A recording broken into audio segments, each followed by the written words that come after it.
This is the Detroit Sports Podcast Network. We begin our preview of the 2019 college football season next on Michigan Podcast. But there's going to be one team that's going to play solely as a team. No man is more important than the team. No coach is more important than the team. The team, the team, the team. Looks deep for Anthony Clark. Waits for it. Yes, caught.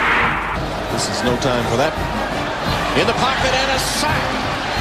Tim Jamison. Brady gets terrific. Throws it, get it, touchdown, Knight again. Schultz just before Brazil got him.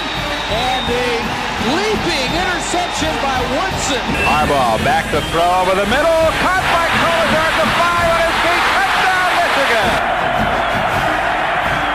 On its way. It's good. He's 5'7", 179 pounds, a junior at Michigan. But Jamie Morris packs a wallop, and he delivers for Bo Schembechler. And here's your first play. Pressure coming. Sack. It is Glenn Steele, number 81, who fought his way through the traffic. Option. And Robinson calls his own number, and he's going to score. Oh, an easy touchdown for Robinson and Michigan.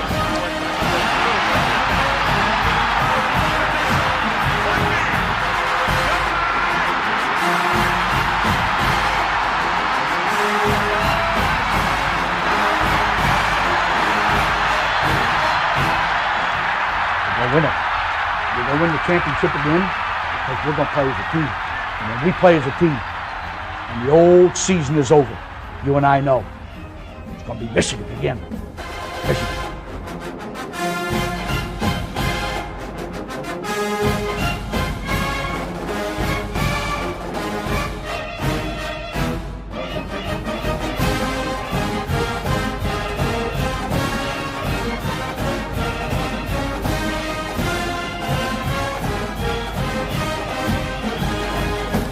Go Blue, and welcome to our latest episode of Michigan Podcast. I am Steve Deace, and the season is just about 70 days away, if you can believe it, even less than that. We're about, 40 days or so until Big Ten Media Days. So we're going to begin here on Michigan Podcast. We're going to begin our deep dive looking ahead to the 2019 college football season over the course of our next several episodes. Bill Bender from the Sporting News and one of the main contributors to Street and Smith's College Football. He'll be joining us to give us a national perspective on our Wolverines, the Big Ten, and the entire college football landscape. That's coming up later in this episode. But I thought we would start off by sharing with you one of the key metrics I put together before I start putting together my college football preview every year. And if you're a Phil Steele fan, you know that he always talks about his 9 sets of power ratings. Well, you've got to create some criteria and structure before you start putting together your ratings. And when you run into situations, particularly due to a preview like I do, which is really a forecast more than a preview, you're predicting outcomes months before they happen. So what do you do when you run into what are, for lots of teams, a myriad of toss-up games? Well, one of the things I've come up with in recent years is my own coaching hot board, because I do think in those games, coaching makes a big difference when the talent is relatively even. And I come up with this every year before I start my preview. And the coaching hot board, if you want to read this, by the way, it's published as we speaking. You'll find it at Wolverine Digest and read it there at wolverinedigest.com. But the coaching hot board has several criteria that help me to rate how we do rank every coach in college football, and really the college football that matters the most, the Power Five, meaning the 5 Power 5 conferences and then plus Notre Dame. There's 5 criteria that I use on ranking the coaches. Here they are one by one.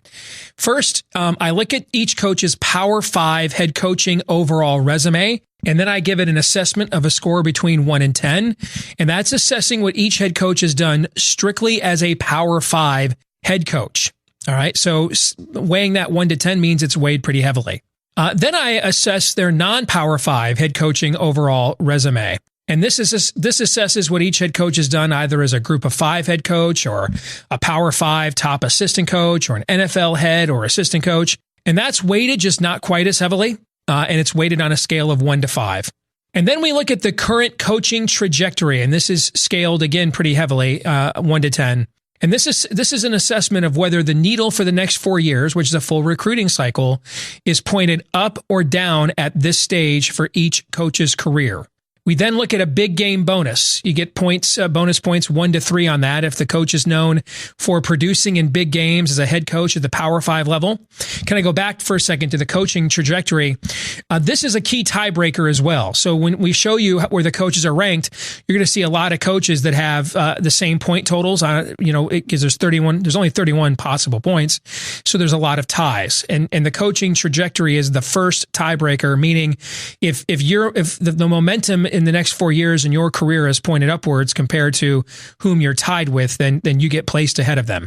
Finally, there's the Hall of Fame bonus. And this is for coaches that are obviously destined for the College Football Hall of Fame for college coaching only. And it's based on their accomplishments up until this point, meaning if they didn't coach another game, if their resumes were fulfilled at this moment, would they be inducted into the College Football Hall of Fame in Atlanta, Georgia? And if the answer to that question is yes, they were given 3 bonus points. And if the answer to that question was anything other than yes, like maybe, we're not sure, or no, they weren't given any. So with that criteria laid out, here's the rankings of first of all, we'll start with these are the top 10 coaches in college football. And it won't shock anybody that Nick Saban and Dabo Swinney are 1 and 2. And you can see there's definitely a line of demarcation between them and Jimbo Fisher at A&M. Those are the only 3 active coaches right now that have national championships. So it would make sense that they would be ahead of the rest of the field. Chris Peterson at Washington comes in at 4th. Brian Kelly at Notre Dame is 5, tied with Gary Patterson and Chip Kelly and Mark D'Antonio at Michigan State. So those resumes are all very similar. Our own Jim Harbaugh comes in number 9, and then number 10. And when you see a coach with italics on this list, it means they're in their first year. Mac Brown comes in at number 10. I mean, if you just look at his resume at his previous stop at North Carolina, then of course what he did at Texas for a decade, he's a Hall of Famer, no doubt about it. So he walks into Chapel Hill with quite the coaching resume, and that's why he is rated one of the top 10 coaches in the country.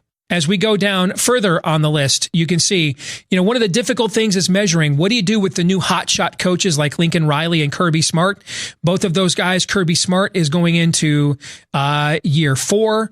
You have Lincoln Riley going into year 3. So what do you do with those guys whose resumes aren't quite as developed yet? That's why some people may look at Lincoln Riley only being 11th, Kirby Smart at 13th, and say, hey, they probably should be better than that. And you might be right. But when you consider how little head coaching experience they have compared to everybody else, I would tell you that this metric probably gives them a lot of due.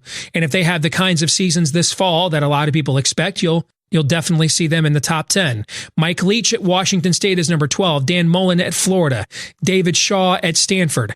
Les Miles at Kansas, who should be italicized there as a new head coach, his first year there. But good luck. That's probably the toughest job in the entire Power 5. Tom Herman at Texas. If you're looking for other Big Ten guys, Pat Fitzgerald at Northwestern is number 18. Kirk Ferentz at Iowa is number 22. Jeff Brom at Purdue is 23rd. Scott Frost at Nebraska is 26th. James Franklin is 27th, and Paul Christ is 28th. So those guys are all relatively close to one another. PJ Fleck at Minnesota comes in as the 30th ranked head coach. But you can see there's not a lot of difference there. I mean, really, the top 20 to the top 40 are really separated by only 5 points. Now, if you're morbidly curious, who are, according to this survey, the worst current coaches in college football? Well, I don't think it would shock anybody to see the Rutgers coach, Chris Ash, who I've known Chris for years. Great guy, but he's in a difficult position. He's dead last right now. Jonathan Smith at Oregon State, Chad Morris at Arkansas, Tom Allen at Indiana, Lovie Smith at Illinois. So 3 of the 5 lowest ranked coaches. And if you go up a little bit higher, Mike Loxley at Maryland, it's his first year. So 4 of the 7 worst coaches in these rankings all come from the Big Ten Conference. So this is a good way of kind of measuring when good on good, or mediocre on mediocre, who's got the coaching edge that could make the advantage in a game where a decision or two swings the outcome. And that's why one of the first things I do every year before I start ranking how I think the teams will finish is I start ranking how good are the guys that are going to be coaching those teams. Bill Bender from Street and Smith's College Football and the Sporting News will join us to give his national take on where the 2019 Wolverines, the Big Ten, and the rest of the college football landscape stands in a moment. And now we start taking a look at what the nation thinks about our Wolverines, the Big Ten, and the college football landscape. Magazines are hitting the shelves all over the country. One of them, Street and Smith's College Football Preview. One of their contributors, Bill Bender from the Sporting News, is here with us this week on Michigan Podcast. Good to see you again, Bill. How are you? Hey, I'm doing well, Steve. Thanks for having me on. So looking at a lot of the preseason magazines, Street and Smith's has Michigan number 11, which seems to be one of the more conservative rankings of the Wolverines. A lot of surveys kind of seem to think that this is kind of the do it or get off the pot year for Jim Harbaugh and the Wolverines with what they have coming back on offense, the transition and changes that have gone on at Ohio State. Penn State's kind of become transfer portal U this offseason. Michigan State has one of the oddest coaching shufflings you'll ever see, where it's all the same coaches, just in different positions. So where do you come down on Michigan? Are you as bullish as people who think they're a legit playoff contender, or are you more on the conservative side with Street and Smith's putting the Wolverines at number 11? Well, as usual, I'm probably mostly in the middle. As I've been on your show before, and I've been pretty moderate about Jim Harbaugh. I don't get caught up in the hot takes that he should be fired, or, it's that, like you said, do it or get off the pot year, because I really don't think it is that. I think he's upgraded the Michigan program. They win 10 games a year. 3 of the last 4 years, they have the 9th best winning percentage among Power 5 programs.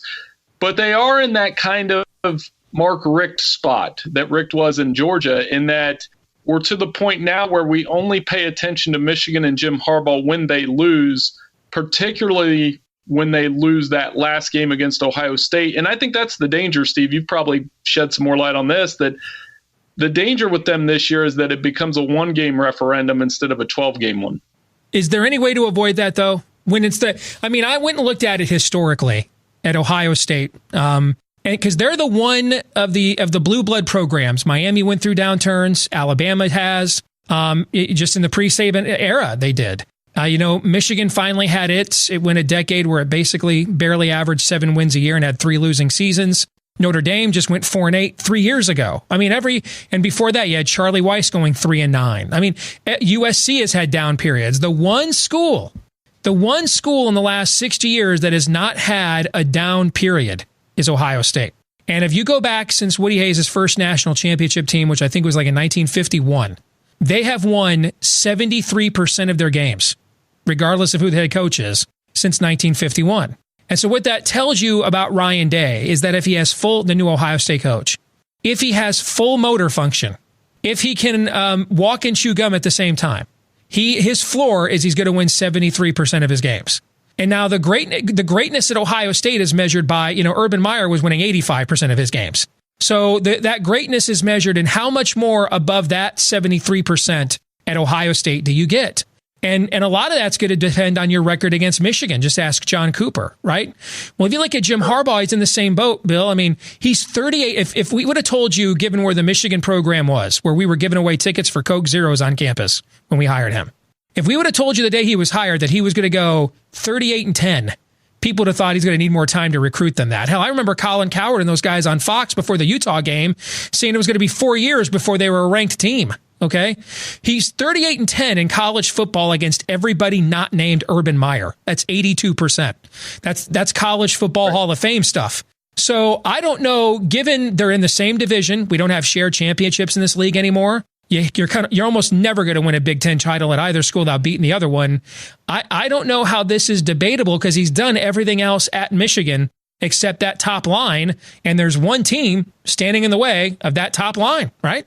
Yeah, and some of those criticisms lobbed at Harbaugh are patently unfair. You look at what he's done against Penn State. They are 3-1 against Penn State under Harbaugh, and Franklin's 1-4 against Michigan and 3-12 against Michigan, Michigan State, and Ohio State. If you look at what the Michigan State rivalry, they're 2-2 against each other, but Michigan State needed a punt fumble in one of those games and a monsoon. If I remember that game correctly, there was a weather delay. Noah's Ark was parked out front. Yes. Yeah. Well, it was like that for both teams, but still, it contributed. He's beat Wisconsin 2 out of 3 games. He's beat Scott Frost. He's beat Jeff Brom. When you do Big Ten coach rankings, right now without Urban Meyer, I would argue Jim Harbaugh's number 1 as a default setting, of course, with a short-term kind of exception that, if they lose to Penn State, Michigan State, and Ohio State this year, you can't put them 1 next year, and I can defend that. But like you said about Ryan Day, I would argue the only down period Ohio State's had was with Earl Bruce in the 80s, where they weren't necessarily a national championship contender, but John Cooper changed that. He just couldn't beat Michigan. But since John Cooper, and we're talking like early 90s and about a quarter century of time, I would also argue that Michigan was the more talented team against Ohio State in maybe 3 out of the last 25 games, maybe 4 if you want to stretch it, maybe. So one of the ironies, Bill, is I got to know Earl Bruce very well because I live in Iowa and he has really strong ties to our home state. And when I was first starting out in sports talk radio, he took over our arena football team. And I had been critical of what our arena league owner was saying about how crappy his arena was. And I'm like, hey, you're literally telling people don't come to the games. And he didn't like me ripping the team. And he knew I was a big Michigan fan. And so when they hired Earl Bruce, he thought I'd appreciate getting to know Earl and hearing a bunch of old stories, about Ohio State. And so you mentioned him. He was 9-3 like virtually every year. He actually had a winning record against Bo Schembechler. So he had a winning record against Bo. He averaged about 8.5 wins a year. And you're right. Since 1951, that's considered the down period. You're right. Yeah. You're right. And like you said, with Michigan, and I was saying this one game referendum thing, Earl Bruce lost some games outside of Michigan that got him in trouble. Well, it was the 4th and 27 Marv Cook first down against Iowa that probably got him fired, right? Right. Yeah. And that game, and we all remember it. Well, some people might remember that one. I do, at least. And with Michigan, I think the one thing Jim Harbaugh has done he takes care of business against the unranked teams. Mm-hmm. There isn't that embarrassing Maryland loss, or outside of Iowa, at Iowa at night, there hasn't been that. I can't believe they lost. And that was kind of Lloyd Carr's thing. If you look at Lloyd Carr's record, he was great against top 10 teams. And then he give the ball to a fullback on 4th and goal against Jim Coletto's Purdue and lose, right? There was always that 1 or 2 games a year where Michigan's teams under Carr just never bothered to show up. That was kind of the Lloyd Carr MO, right? Losing to those kinds of teams. Yeah. And I would ask you this question because I feel like we're having a good back and forth about this. Is that where Michigan is now? Or are they stuck in that spot where they were maybe just before the App State game, essentially, where you knew Michigan was good and good enough to wake up and win 8 or 9 games and run off tackle and beat the Illinois in the they won big games with Lloyd Carr late too, but it was something that held them back from being something more. And I think that's what this Josh Gaddis hire, in theory, might produce. Are they actually going to open it up and throw it around? Are they actually going to go out? We've seen them beat Notre Dame, Michigan State, Penn State. Is this the team that can break through and get to the playoff? They were talented enough to play in the playoff last year. I don't think they were talented enough to beat Clemson or Alabama, though. So I think this is a really good. You're right. I think this is the key conversation about where the Michigan program is at. And you look at Don Brown's defense. See, I think that's the number one reason we haven't suffered those face planting upsets that even when we were really good, we used to have in the previous era. And the reason why is because his defense, if you recruit as well or better than us, and we saw this with Ohio State last year, there's so much man coverage on the field that if we don't get to the quarterback, you can't cover those guys that long. And then we saw 3 Ohio State receivers go to the combine and run sub 4.4s, right? You weren't going to cover those guys down the field. How many college teams have that? 5, 4 a year. That's about it. And only one team in the Big Ten has that virtually every year, and that's Ohio State. Now, Michigan might have that this year, actually, And so the reason Don Brown's defense has saved us from a lot of those face-planting upsets is we play so much aggressive man-to-man. Our guy is better than yours, man-to-man kind of style defense, that we overwhelm those teams athletically. You don't get a chance. You don't hang around with us, bend but don't break, and we give up a bunch of cheap field goals, and then we don't convert in the red zone, and suddenly it's a fourth quarter game. With Don's defense, those second-tier teams in the Big Ten just don't have the athletes on the outside to exploit it. And so the good news is it's kept us out of those face-planting, embarrassing losses. The bad news is when we get into games with teams that recruit as good or better than us, the offense has not shown that it's explosive enough to move off of, of its preferred narrative. Jim is not conservative. He's arrogant. When Jake Rudock was here, we couldn't run the ball a lick. So we turned Jake Rudock into a 3,000-yard passer in a span of 7 games because he just gave up running the ball and threw the ball all the time. People forget how good of a season Wilton Speight was having until he hurt his arm against his shoulder against Iowa. At the end of the 2016 season. Last year they changed to a zone read scheme with Shea Patterson. So it's not a conservative approach. It's been a stubborn one. He likes to impose his will. And we've kind of reached the max of teams in college football now that we can do that against. You're not going to impose your will against Ohio State, against Georgia, against Clemson, against Alabama, Oklahoma. And that's the next zip code that we kind of need to move into. And so if you're going to compete with those teams, then even if you play good defense, you're going to need 30 or 35 points to win those kinds of games. You need an offense that when you're down to Ohio State in the third quarter by 2 scores, you're not running a play action pass, 7-step drop with your quarterbacks back to the line of scrimmage on 3rd and 6. You know what I'm saying? And I think this is why the Josh Gaddis hire was huge. Jim is a freaking quarterback. He's not opposed to throwing the ball. When I hear critics say he's Les Miles, I laugh at that. All right. The issue is it's more stubbornness than conservatism. And so with Jim giving up the offense to Josh Gaddis, that is him being essentially the mercenary coach we thought we were hiring, where he is now saying, you know what, man, I have my way of doing things, but you know what I like even more than my way of doing things? Not listen to you guys bitch all offseason about losing to Ohio State. I like that better. All right. And so I think that was sort of the last evolution that he had to make. And the timing of it is perfect. It's the deepest receiver core Michigan's had probably in 15 years. I think it's the deepest quarterback room in college football. And we have a senior quarterback who ran this exact system prolifically at Ole Miss. There's not a lot of teams on our schedule that are equipped to play all those receivers in space. So and the running back situation's a little precarious right now with some injuries. So I think this is the perfect time to go to a scheme like this. Well, and the Ohio State game was the perfect time, like you said, a team that before last year, Johnny Dixon and Paris Campbell and even KJ Hill, who's back this year, those guys weren't, Terry McLaurin being the other one, they weren't NFL receivers. They were okay, but with the Brian Hartline hire, that was the one thing with Zach Smith, and the scandal there is Ohio State actually hired a good receivers coach in Brian Hartline, and he's outstanding at it. And those guys developed into NFL receivers. Michigan has 3 NFL caliber receivers before Josh Gaddis in Peoples-Jones, Tariq Black, Nico Collins. Those guys are going to play on Sunday. So now you have to use them while you have them. I thought, you look at Michigan's receiving stats last year, there's no way that Donovan Peoples-Jones shouldn't be at least 800 to 1,000-yard receiver now. Same with Collins. Tariq's got to stay healthy, obviously. And you mentioned the running backs. It's a little, without Chris Evans, we're going to see what some guys can do. But I think it is the perfect time to turn that loose. And if you look what Alabama did last year, before that, really – even with Jalen Hurts to some extent, they were conservative game manager, imposed their will, like you just said.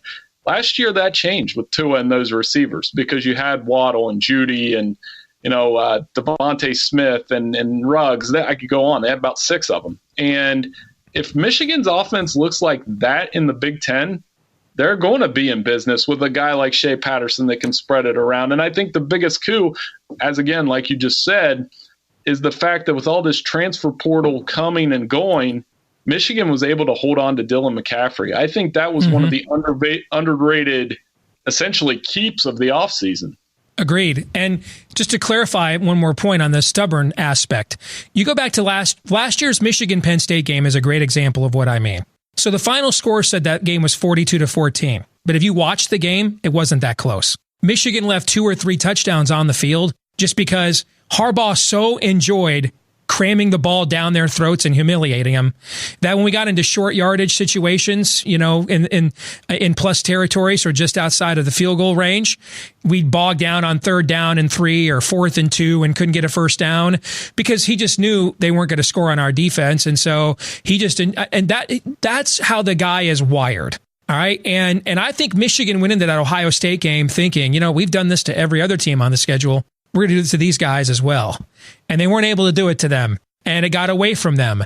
And I think that was a humbling experience, not in terms of conservative versus openness schematically, but in terms of stubbornness, flexibility in terms of the scheme that you play. I think that was quite the learning experience. And then on the Florida game was a disaster, but this covering the sport nationally. You don't know when you get outside these playoff games and maybe the Rose Bowl, you have no idea who shows up for any of the rest of these bowl games anymore.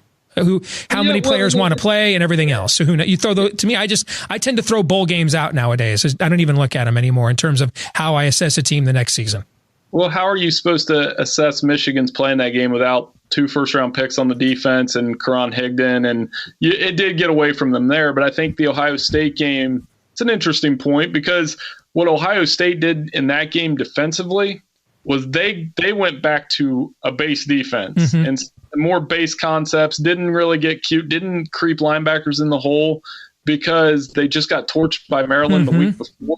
And if Michigan, you watched how Maryland that's a great point you're making, because essentially Ohio State dared Michigan, dared them and said, hey, if you're willing to get outside of your box, we can't stop you. But we are not going to let you run your base offense by catching us out of position. They dared Michigan to make adjustments. They dared them to they kind of did the opposite of the team that says, we know we can't stop you, so we're going to put 9 in the box and see if we can at least get a few turnovers. They kind of did the opposite of that. And Michigan still looked at that and said, yeah, we're not going to attack the flanks. We're not going to go outside. We know you're daring us and you're giving us all of this extra space and area. And then in the end of the second quarter, they did it for 2 drives, remember, and they got 2 quick touchdowns when they did it. And other than that, the rest of the game, they kind of just went back to, we're going to treat you like we did Indiana. We're going to treat you like we did, Northwestern and everybody else we played this year. And that dog wasn't going to hunt. Well, that game ended on the fake punt, or not the fake punt, the block punt. Yeah. That was ball. I was at that game, and that's when I kind of turned, as a journalist, you're like, well, I can start writing now. Yeah. Because you kind of knew everything else on top of that was going to just be ugly. And it was. And again, this will be, Ryan Day will have to answer these challenges now because that was a lot of his design, great offense, but he inherits a program, like you said, that has to come out. I always make the joke as being a kid from Central Ohio that, you can wake up and win 7 or 8 at Ohio State. Sure. It's another 4 that make you Urban Meyer. Urban Meyer was awesome in big games. Top 10 games the last 3 to 4 years. I think it was the last 4 years. The only top 10 teams that beat Ohio State were Clemson with Deshaun Watson and Baker Mayfield led Oklahoma in the shoe. And I was at both of those games. And one, I wasn't at the Clemson game. I was at the Oklahoma game though. And Baker was on that night. So you have to be good to beat Ohio State. And in turn, Ryan Day is going to get tested by Fitzgerald in Northwestern, Nebraska at Nebraska. Wisconsin comes to Columbus. And that's before the so-called other big 3 games in the Big Ten East with Michigan, Michigan State, and Penn State. So it's going to be a lot of on-the-job training for Ryan Day this year. And again, I think Harbaugh, what he's done is mastered just about everything else. And even though Michigan's schedule this year, Army's not going to be easy. That's that one that you may bite your fingernails a little bit because Army's a good football team. I still think Michigan's going to win that game. But then you get into the conference schedule and you're talking about at Wisconsin, at Penn State, Iowa comes in. Notre Dame in the middle of October and right back to back with Penn State. There's a lot of things that they can't get distracted by the Ohio State thing, knowing that this was a team last year, Steve, I thought, and you and I talked about it. Last year they did an outstanding job. People make fun of the revenge tour now. I thought it was brilliant because it kept them focused week to week leading up to the Ohio State game. One game, if they win the Ohio State game, that revenge tour ranks up there with some of the best gimmicks in modern college football history. But since they lost it, people treat it like when Miami got off the plane in the '87 Fiesta Bowl with the camo and then lost to Penn State. But that's what that brings us full circle. It's in this whole, for both programs now, symbiotically, they simply, and it's been this way for a long time, but the old system, you had shared titles and you could kind of do an end run every now and then. But now the way that it is set up, neither program is getting where they want to go without going through the other. That's just the reality of it. It's a total symbiotic relationship now. One's Batman and the other's the Joker. It's just a matter of your interpretation of who's who in that arrangement. Let's look at your national predictions. We'll put them up here on the screen that you've put out for the Sporting News. So these are your projections of how you think the New Year's Day 6, the major games in college football, who will be in those games this postseason. You like Notre Dame getting back to the New Year's 6 against Central Florida as the Group of 5 representative. In the Orange Bowl, you have Syracuse as the second team out of the ACC, which would then go against Florida out of the SEC. You have Michigan against Oregon in the Rose Bowl. And Michigan hasn't been to a Rose Bowl since 2007, so the Wolverines would love to go back. Not as much as they like to be in the playoff, but they would certainly not look at that as a consolation prize. The Big 12 SEC Sugar Bowl, you have Georgia against Oklahoma, and that's really been a game that's been a haven for upsets because one of the two conferences that makes that game tends to be the guy that's disappointed he didn't make the playoffs, like when Alabama lost to Oklahoma or Utah, Georgia last year to Texas. So that's always a game where there tends to be one team that really wants to be there, another team that kind of doesn't. And then the college football playoff, you've got Clemson. So you do think Texas is back. You've got Clemson against Texas in the Fiesta Bowl. And then in the other semifinal, you've got Alabama and Ohio State. Kind of give us, the skinny in the background on your predictions for the season. Well, first I'll start with the Notre Dame Central Florida game. I think Central Florida is still the best Group of 5 school. I mean, you could throw in a Boise State there, Fresno State there. I think Notre Dame. That would be against their old quarterback, Brandon Wimbush, too, right? Right. Yeah. That would be fun. Yeah. That would be fun. And Steve, I'll be honest, sometimes if the opportunity presents itself, we have some fun with those bowl matchups. I did think about that a little bit. Sure. Syracuse I'd scoff at, but if you look at the schedule, Syracuse could easily win 10 games. They play Clemson early. They could have a chance to get that ACC bid there. I mean, obviously, as you said, the Sugar Bowl is kind of a consolation prize of sorts for Big 12 and SEC. I don't see that changing. Michigan and Ohio State are kind of interchangeable. So I'll walk you through my playoff process with Texas because here's how I came to that. I think Alabama and Clemson, we treat that like bingo at this point. You get 2 free spaces on the board. Until somebody proves they're not a playoff team, we'll continue to project them. Because here's the thing: we know that for one of them not to make it, they have to lose twice. Correct. And even then, I'm not so sure. Depending on what everybody else did, one of them still wouldn't. So that they each have to lose twice to not make it, which makes it really hard not to put them both in. Yeah, automatically. And on top of that, Steve, their schedules this year are super friendly, particularly Clemson's. I mean, correct. Clemson's toughest game isn't in their conference. It's Texas A&M at home in September. That's their toughest game. Their 2 toughest games are in September. You can almost pencil that in before we get, into October if they take care of business there. So you got 2. And then I don't think the Pac-12 has a playoff contender. I don't think the Group of 5 gets one either. So that's 2 that we're taking off the board. So it becomes this.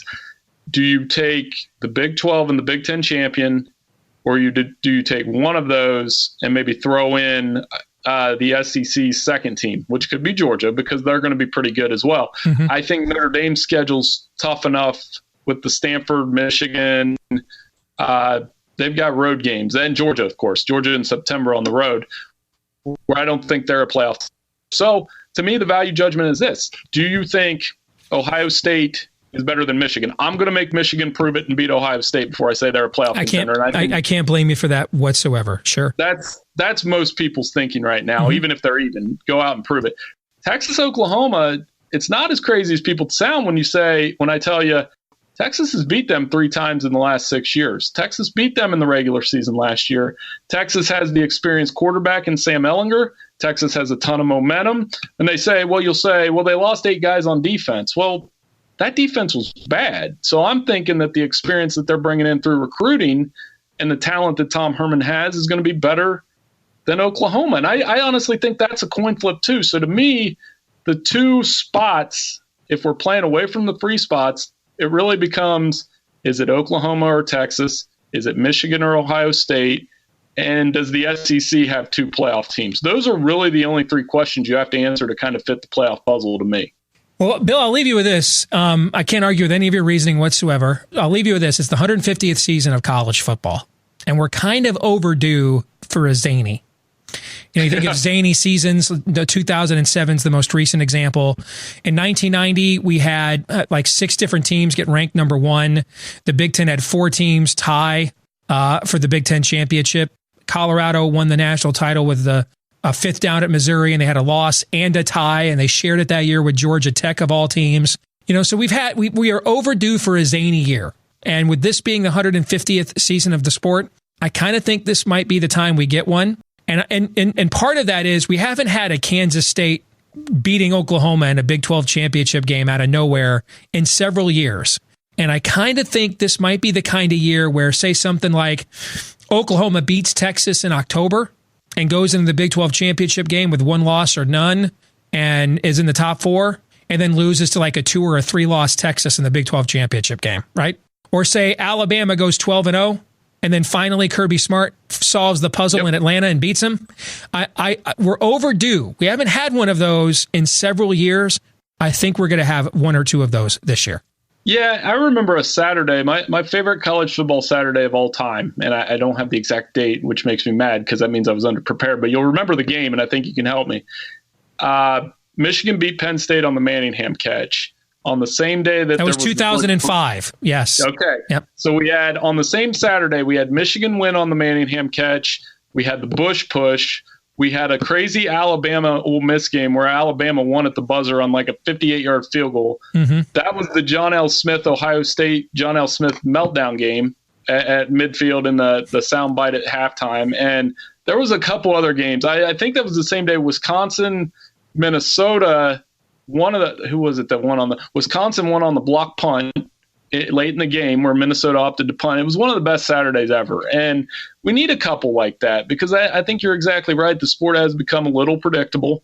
Do you think I like penciling in Clemson and Alabama? Sure. By the way, I love their people. I love their beat writers. I love seeing all those guys every year, but it's getting to be. Hey, you got to write. You're tired of writing the same story all the time. I get that. Yeah, and it's getting to be a little bit of like a high school reunion in January all across the country when I see these guys. But as somebody that's in the box around the Michigan writers, around the Ohio State writers, around some of the other teams in the country, I want to see some new blood in there. And quite honestly, I want to see a Big Ten team in the championship game because I think it would be, I'm going to get more page views off that anyway. And it'd be more fun to get a Big Ten team in there.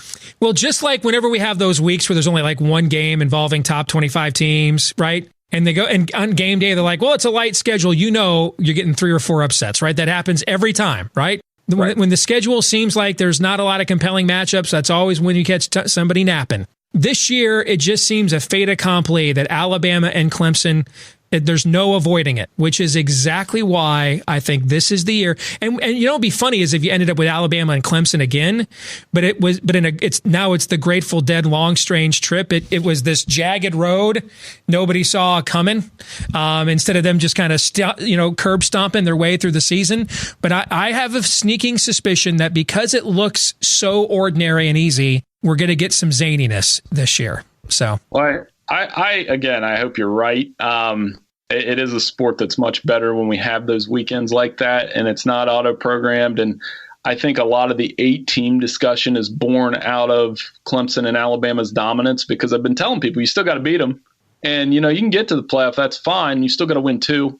Notre Dame found that out the hard way last year, how much depth Clemson has. But we do need a little bit of the zane. We do need it. It's 150th season, Steve. We should have some fun with it. Good to see you, Bill. Thanks for joining us here on Michigan Podcast. Take care. Hey, let's do it again before the season starts. I appreciate you, Steve. You bet. God bless. Hey, quick reminder, now that we're in the off season, especially, and episodes are coming bi-weekly, if you want to keep up with everything that myself and Michael Spath are saying and doing and talking about the Michigan Wolverines, you need to check out our website, wolverinedigest.com. You get a daily morning briefing from me via video. There you see my initial Big Ten basketball power ratings for next season.